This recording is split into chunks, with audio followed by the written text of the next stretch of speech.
বেগম খালেদা জিয়ার দেশপ্রেম, বাংলাদেশে আওয়ামী লীগের পতনের পরে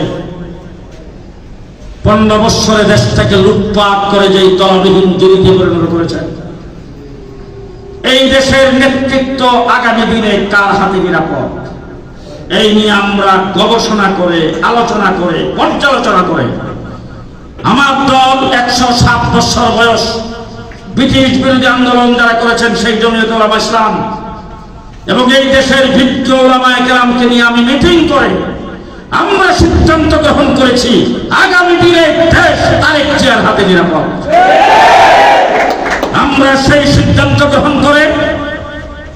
আমাদেরই কিছু সংখ্যক লোক, কিন্তু আমরা তারেক জিয়ার নেতৃত্বে আমরা জোট গঠন করেছি তার হাতকে শক্তিশালী করার জন্য, দেশকে আগামী দিনে গঠন করার জন্য।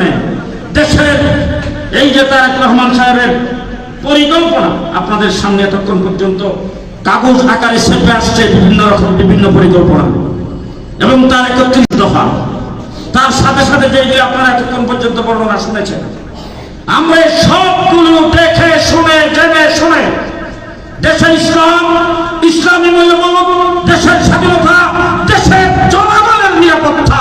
যার হাতে সুসংহত হবে, দেশের জনগণের আস্থা, দেশের জনগণের অধিকার যার হাতে আদায় হবে, তিনি জনাব তারেক রহমান সাহেব, আমরা তার নেতৃত্ব মেনে নিয়েছি। আমি আপনাদের কাছে শেষ কথা বলবো, আমি একজন খুব ছোট মানুষ, করেন আপনাদের এখানে বহু বড় বড় লিডার আছে,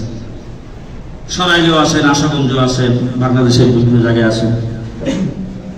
আপনাদের এখান থেকে হয়তো বড় কোনো লিডারকে প্রার্থী দিলে আপনারা অত্যন্ত আনন্দিত হতেন, খুশি হতেন, আপনারা তার পেছনে কাজ করতেন। কিন্তু আমি মানুষটা ছোট, আমাকে কিন্তু তারেক রহমান সাহেব এখানে পাঠাইছে।